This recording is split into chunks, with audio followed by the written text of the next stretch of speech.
assuming that you have completed the exercise, what we find is that a lot of people, young people, end up agreeing with statement A. Now, let me clarify that I have no political position, and this is really not my opinion, but this is a common phenomena that when we see something, a statement that is very aligned with our political views, we stop to think rationally or clearly about it. So the situation here is that a lot of people think that the first statement is okay, as in Bush did make a bad decision because of the resulting crisis in Iraq.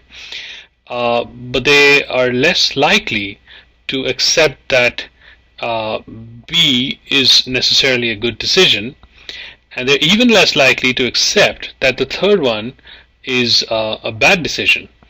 So it's kind of funny when people see the third one, immediately they say, oh, we never know what the Challenger folks knew at the time the launch was made, so we can't really tell. It depends on the information they had.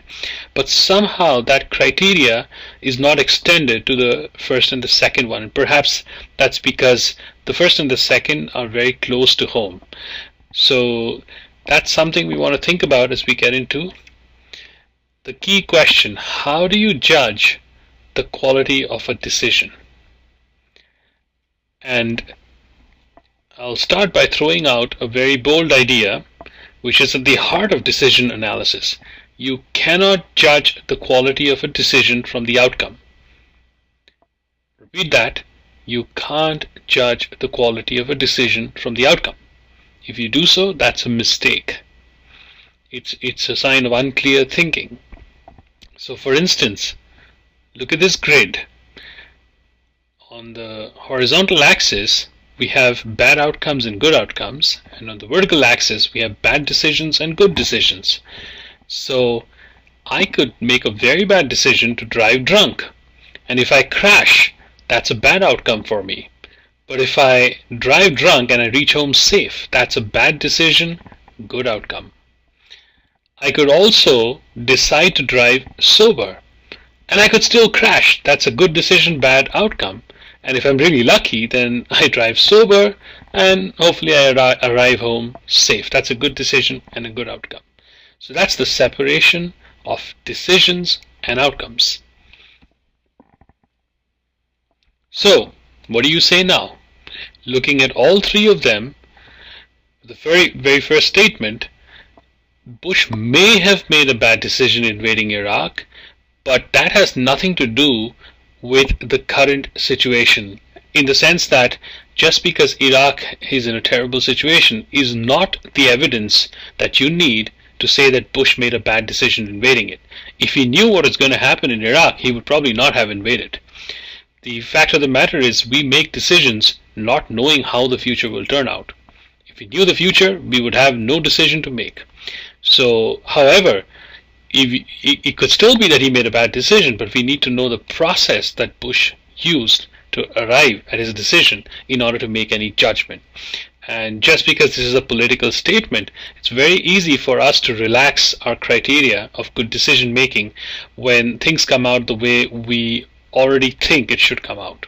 So it's a red sign that, a red flag that should go up in our minds before we fall into this trap. The second one, I decided to break up with my boyfriend. I'm so happy now. That shows my decision was good.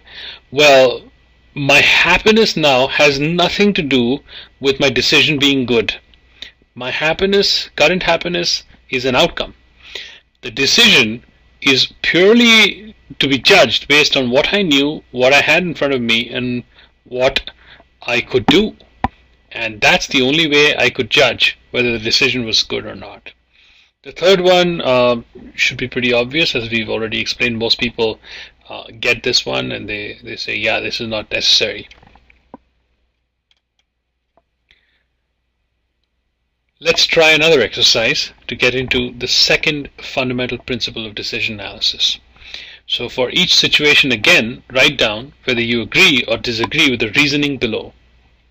First, we have invested so much time in Afghanistan and all of that effort would have been for nothing if we pull out now. B.